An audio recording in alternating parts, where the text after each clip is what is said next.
Clarice, ang aking personal trainer for today. Magandang araw sa'yo. Hi, magandang araw. Okay, ano ang ating first step na gagawin? First step na gagawin natin, alamin muna natin kung ano yung size ng skates na para sa'yo. Okay. So, punta tayo dito. So, I think size 5 ako. Di parang mali. So, Okay, kailangan ba? Kailangan tanggalin. Dapat sakto lang Sakto. sa skates. Hindi pwedeng malaki, hindi pwedeng maluwag.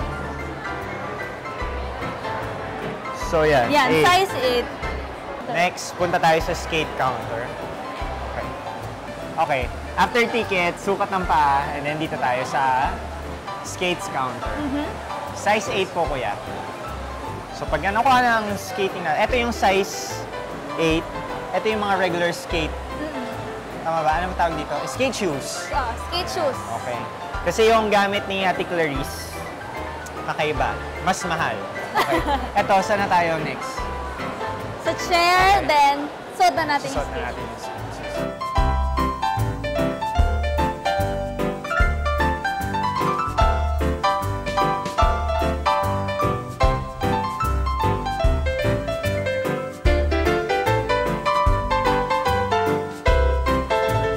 Open sa lahat ng facility na ito. Basta kaya mong magbalanse, suot ang ice skates. Okay, Ate Clarice, after natin na masuot na ano yung first step na dapat gawin ng mga, especially ako, baguhan, first time ko mag-ice skate, ano yung dapat na gawin ko para mas mapadali ang aking pagkatuto? So yung una, kailangan alam natin yung position ng paa bago tayo mag-start. So yung position ng paa is a V position. V position. Kasi mag-glide tayo ng alternate left and right. Okay. So kailangan i-start with V position.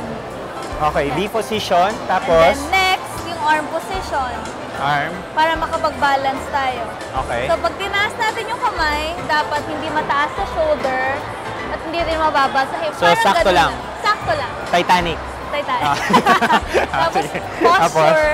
Oo. Isa yan, sa skating. Then from here, we'll start marching, alternate, left, right.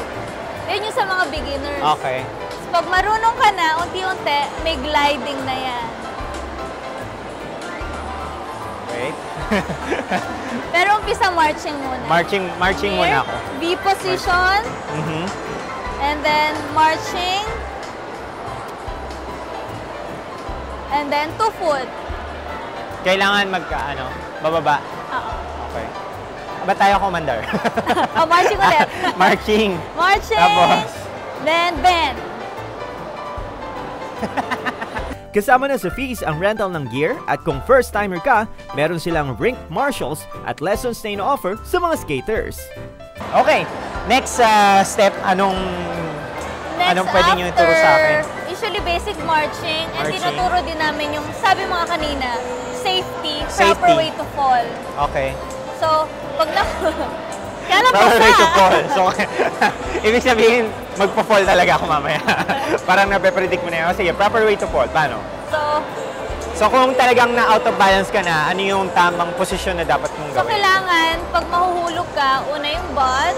Ano yung butt dapat? Usually, una yung butt. Okay. Pero, dapat hindi mo ilalabas yung kamay mo. Usually, pag nahulog sila, nilalabas nila yung Oo, kamay parang nila. gaganon, diba? So, kaya lang, pag nilabas nila yung kamay nila, baka may mag-skates, madaanan.